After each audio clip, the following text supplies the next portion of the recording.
아마도 이 세상을 살아가면서 깊은 곳에, 깊은 심연에 빠진 것처럼 이런 삶의 큰 절망감, 큰 문제 앞에 부딪혀 보지 않은 사람은 아마 한 사람도 없을 겁니다. 우리 시편 시인도 그랬습니다. 그래서 1절 말씀 보면은 주여 내가 깊은 곳에서 주께 부르짖었나이다. 이렇게 하나님께 간구를 하고 있는 모습을 보게 됩니다. 시편 시인이 처한 이 깊은 곳, 그 깊은 곳이 과연 무엇일까? 우리는 더 이상 알 수는 없습니다. 더 깊게 얘기하지 않기 때문에. 그것이 갑자기 만난 어떤 그 몸에 죽을 병에 걸린 것인지, 또는 예기치 않게 감옥에 갇혔는지, 또 큰 어려움을 만나서 사업이 완전히 풍지박산이 난 것인지, 또는 그가 죄악의 구렁텅이에 깊이 빠진 것인지, 여러 가지 가능성이 있겠습니다만은 우리가 더 알 수는 없습니다. 이 깊은 곳이라는 단어의 근본 뜻은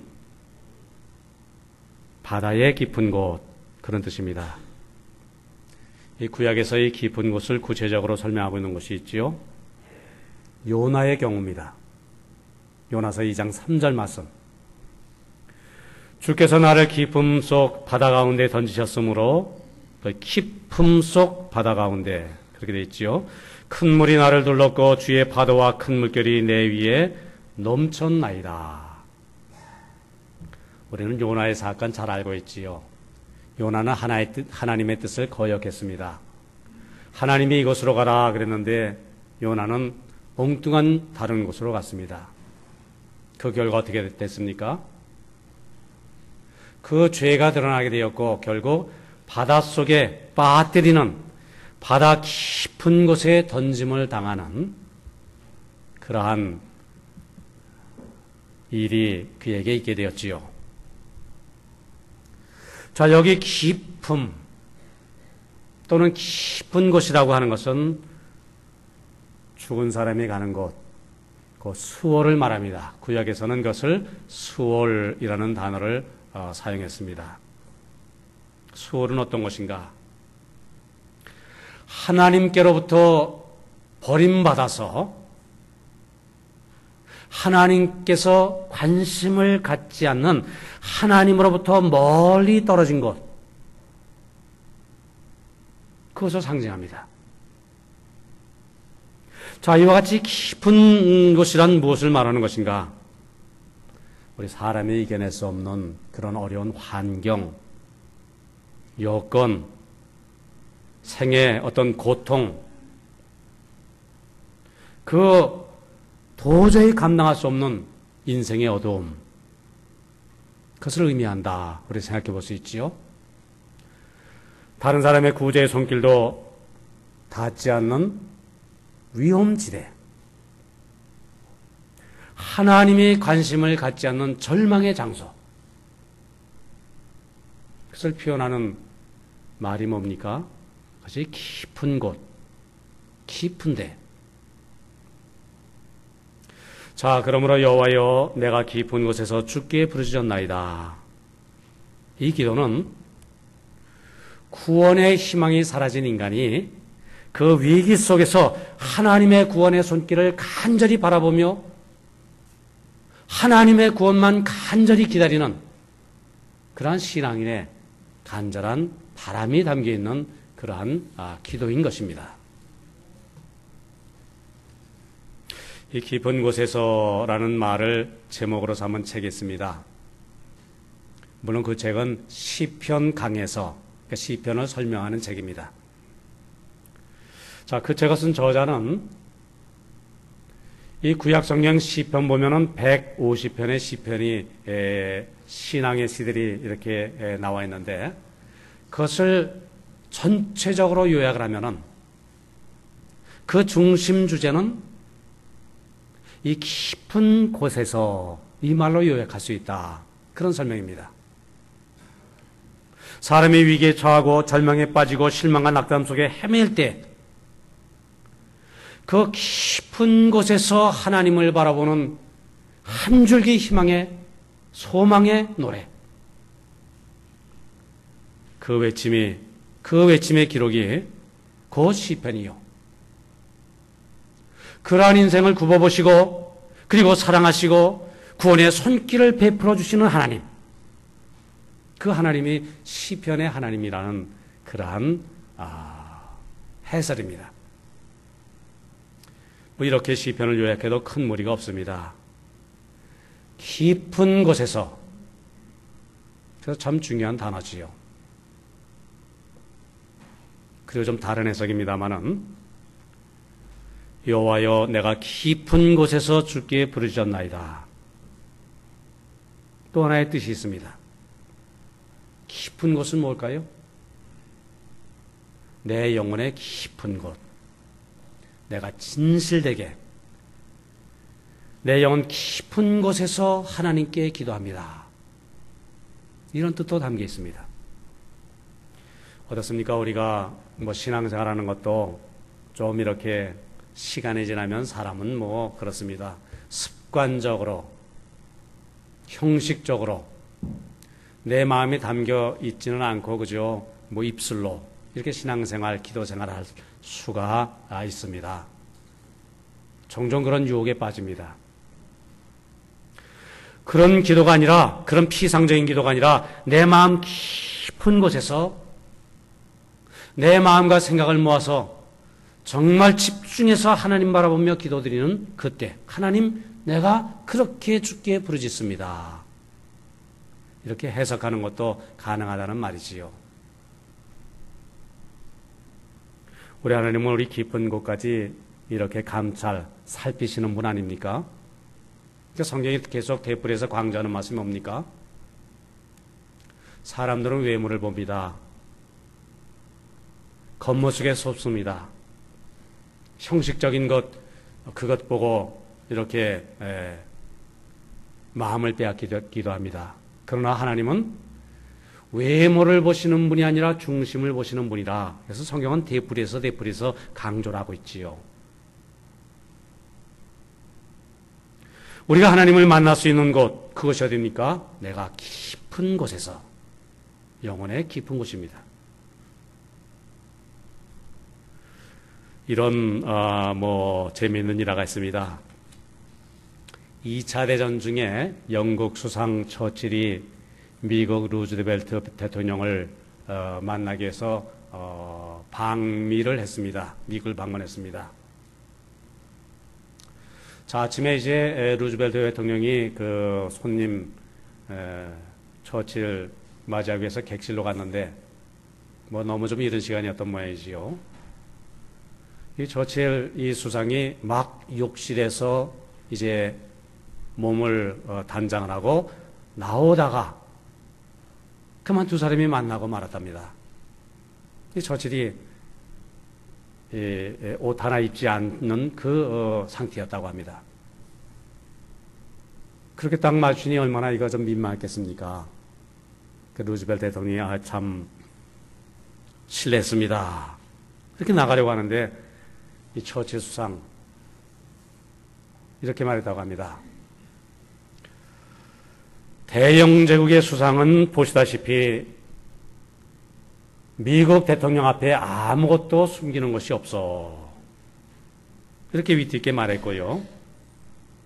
그래서 오히려 그런 좀 참 멋쩍은 그런 상황, 이를 계기로 해서 오히려 두 나라 대화가 쉽게 이루어졌다. 뭐 그런 얘기입니다. 사람끼리의 대화도 어떻습니까? 숨김없이 진실되게 이렇게 내 마음을 열어놓을 때에 깊은 마음이 통하고요. 의기가 투합되는 것 아닙니까? 하나님과의 관계도 어떻습니까? 내 영혼 깊은 곳에서 하나님께 부르짖을 때 그때 하나님과의 진실한 영혼의 관계가 이루어지고요. 자, 그 기도가 응답되게 되는 줄 믿습니다. 그래서 내 영혼 깊은 데서 하나님께 부르짖나이다. 우리 이런 해석도 우리 가능하고요. 자, 우리 처음으로 돌아와서 깊은 데서 나의 고통의 한 가운데서 어둠의 절망의 어둠의 그 북판에서 주께 부르짖습니다. 자, 이 주제로 이제 3절 4절 말씀 우리가 계속 이어서 보면은, 자, 이 시편 시인은 깊은 데 빠진 이유를 죄라고 그렇게 정의를 내렸습니다. 3절이죠. 여호와여 주께서 죄악을 지켜보실진대 주여 누가 서리이까. 내가 지금 어둠의 깊은 곳에 빠진 그 원인을, 왜 이런 위기에 내가 처하게 되었는가? 이유가 어디 있는가? 원인이 어디 있는가? 무엇 때문인가? 왜 그런가? 생각하니까 그 원인을 하나하나 깊이 이렇게 헤아려 보니까 결국은 무엇이라고요? 죄 때문이라. 이렇게밖에 다른 결론을 내릴 수가 없다는 겁니다. 결국 궁극적인 것은 죄 때문에, 죄로 말미암은 고통, 인간의 악이 만든 역사가 우리 인간에게 이렇게 절망을 안겨주는 것이구나. 이런 결론을 내릴 수밖에 없다는 것이지요. 우리가 사람 앞에서는 죄를 가릴 수 있는지 모릅니다. 혹 우리 양심이 어두워서 내 죄를 미처 깨닫지 못하는 수가 있을는지 모릅니다. 그러나 우리 하나님은 어떤 분이십니까? 불꽃 같은 눈으로, 성경의 대풀에서 나오는 표현 아닙니까? 불꽃 같은 눈으로 우리의 죄를 살피시는 하나님. 죄가 하나님을 깊은 데로 빠지게 하는 근본이 된다. 잠언서 16장 2절 말씀 보면은 사람의 행위가 자기 보기에는 모두 깨끗하여도 여호와는 심령을 감찰하시느니라. 우리는 실상 이 세상 사람들 앞에서도 우리를 자신을 또 자신의 죄를 감추지를 못합니다. 잠시 동안은 속일 수 있을지 모르지요. 잠시 동안은 거짓으로 위장할 수 있을지 모릅니다. 그러나 아무리 비밀이라는 것도요, 이거 시간이 지나면 그것이 다 드러나게 되어 있습니다. 우리가 친구로 사귀어 볼 때 어떻습니까? 처음에는 다 좋은 사람으로 보이지만은 얼마 지나다 보면 상대방의 허물, 약점, 이게 드러나고요. 아무리 법 없이 살 것 같은 사람도 부족함, 그 악한 마음 다 있는 것, 드러납니다. 죄악의 어두운 그늘에서부터 벗어날 수 있는 사람, 한 사람도 없지요. 이 영혼 깊은 곳에 있는 이 죄의 문제, 이것이 우리를 깊은 곳에 빠뜨리는 그 원인이고요. 이 문제를 해결할 수 있는 사람은 한 사람도 없습니다. 그래서 본문 4절은 뭐라고 말씀하고 있습니까? 그러나 사유하심이, 사유가 뭡니까? 죄를 사하여 사함을 받는 것. 이것이 주께 있으면 주를 경외하게 하심이니이다 말씀합니다. 우리가 죄의 문제를 해결할 수 있는 길은 따로 없지요. 우리는 죄를 안 지으면 되지요. 죄에 빠지지 않으면 됩니다. 그런데 실제 우리의 삶은 이것 불가능합니다. 세상은 우리를 그렇게 호락호락 놔두질 않습니다. 그러므로 우리는 죄를 용서받는 길만이 죄의 문제를 해결할 수 있는 유일한 길인데, 죄의 용서는 바로 거룩하신 하나님, 우리 구주 예수 그리스도의 십자가의 은총을 통해서만 가능하다. 다른 길이 따로 없음을 고백하며 사는 사람들이 우리 그리스도인들입니다. 죄의 문제 해결은 오직 하나님께만 있습니다. 우리가 죄를 안고 나서 이 죄의 용서를 빌기만 하면은 우리 죄를 용서하시는 분이 하나님이시다. 이 사실을 하나님은 우리가 믿기를 바라시고요. 우리가 그 사실을 믿기만 하면은 우리를 용서해 주시기를 기뻐하시는 분. 그분이 바로 우리가 믿는 하나님이신 줄 믿습니다. 하나님은 죄를 용서하심으로 그래서 인간 역사를 절망으로 몰아넣는 그 악의 세력보다 더 강한 분이심을. 왜요? 악은 깊은 데로 우리를 빠지게 하지요. 용서하시는 하나님은 다시 우리를 일으켜 세우시는 분임을 하나님은 말씀하시고 그 일을 행하시는 줄 믿습니다. 그리고 하나님이 죄를 용서해 주시는 목적이 뭡니까? 단순히 용서해 주시는 것, 그것만이 아니라 말씀 보니까 뭐라고요?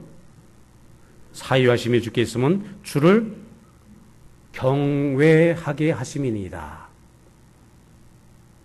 무슨 말씀이겠습니까? 용서받는 자로 하여금 하나님을 경외하기 위함. 경외심, 경외 무슨 말입니까? 말 그대로 하나님을 공경하고 하나님을 두려워하고, 이 경외심이라고 하는 것은 사람이 가질 수 있는 가장 고상한 마음이고요. 그리고 구약성경 또 이스라엘 사람들이 가질 수 있는 가장 깊은 신앙의 표현이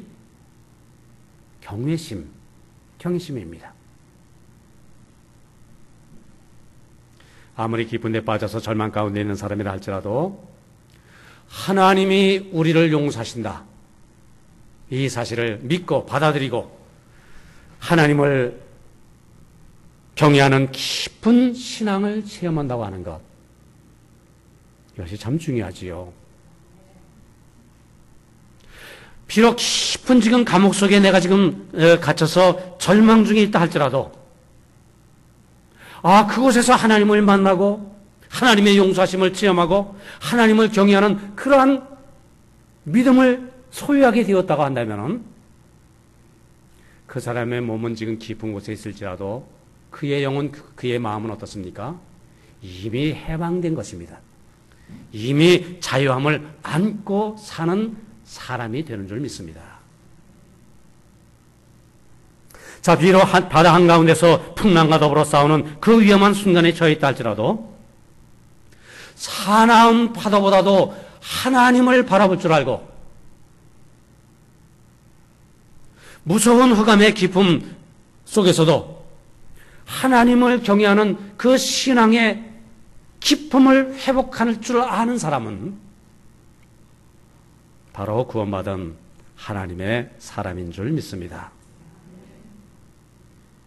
자, 그래서 시편 시인은 어떤 악조건과 위험한 상태에서도 하나님을 기다리며 바라는 것이 얼마나 귀하고 얼마나 아름다운 일인가, 이것을 5절부터 8절까지 이어서 말씀하고 있죠. 5절 말씀 보니까 나 곧 내 영혼은 여호와를 기다리며 나는 주의 말씀을 바라는도다.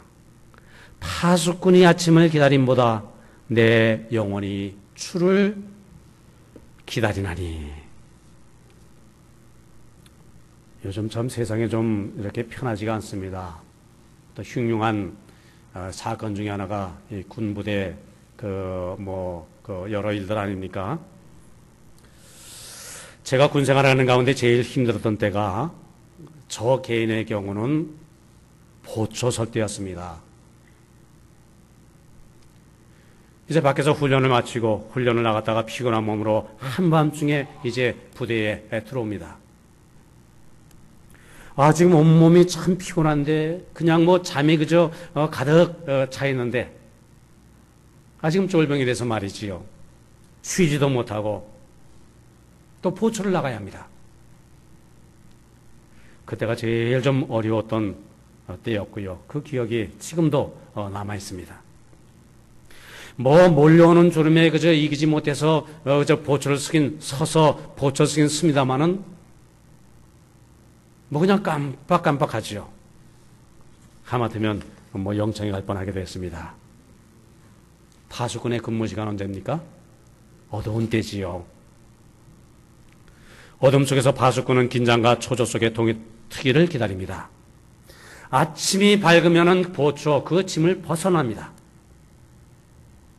아침이 밝을 때까지 보초는 파수꾼은 깨어 있어야 하고, 아침이 기쁨이 되기 위해서는 파수꾼이 보초가 어둠 속에 책임을 완수했을 때 가능한 일이 아니겠습니까? 하나님을 기다리는 마음, 파수꾼이 아침을 기다리는 마음, 시편 시인은 이것을 비교를 하고 있지요. 파수꾼이 그렇게 간절히 아침을 기다리듯이 나의 영혼은, 나의 마음은 그 간절한 마음으로 하나님을 바라봅니다. 하나님을 소망합니다. 하나님의 손길을 기다립니다.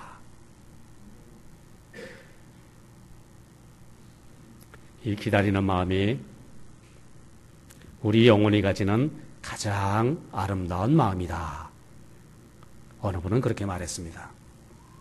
사람이 가질 수 있는 가장 아름다운 마음 무엇이라고요? 하나님을 기다리는 마음. 왜? 이 하나님에게는 말씀 보니까 인자심과 풍성한 속량이 있기 때문에, 그래서 깊은 데서 하나님을 찾는 것이고 구원의 길이라고 시편 시인은 노래를 하고 있는 것이지요. 때로 우리가 깊은 수렁에 빠진 것 같은 생의 위기를 만날 때가 있습니다. 말씀드린 대로 여러 가지 그 상황이 다르겠지요. 좌절, 절망, 실패, 또는 인간관계의 단절, 가까운 인간관계의 가장 큰 단절은 뭡니까? 죽음이기도 하고 사별이기도 하고요. 여러 가지. 우리 이런 깊은 곳에 빠진 것은 단지 우리 개인의 경험만 있는 것이 아니지요. 세상적으로, 사회적으로도 그렇습니다. 지난주에 우리 8.15 광복절 보냈습니다. 광복이 뭡니까? 빛을 회복하는 날입니다. 얼마나 일제시대 36년 그 세월이 참으로 어두웠습니까? 절망 속에 빠진 민족, 참으로 민족 자체가 깊은 데에 빠진 흑암 속에 지낸 세월들 아닙니까? 내가 깊은 데서 죽게 부르진 나이다. 하나님이 어떻습니까? 우리에게 빛을 주셨지요. 해방을 주셨습니다. 그 어느 분은 말합니다. 우리가 8.15 광복절을 맞이했지만은 진정한 의미에서 광복절은 아니다. 무슨 말입니까? 이렇게 물어봤더니 우리 민족이 남북으로 분단되어 있는 것, 어떻게 분단되어 있는 상태에서 한 형제가 분단되어 있어가지고 지금 서로 원수 상태입니다.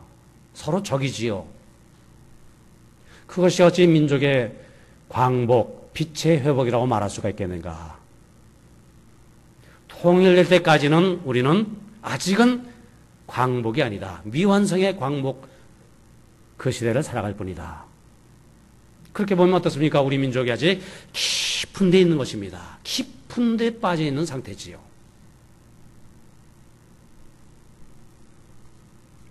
깊은 데서 하나님을 찾고 기다리는 이에게 하나님은 진리의 빛을, 구원의 빛을, 죄사함의 기쁨을 형통케 하시는 치유하는 광선을 발해 주실 줄 믿습니다.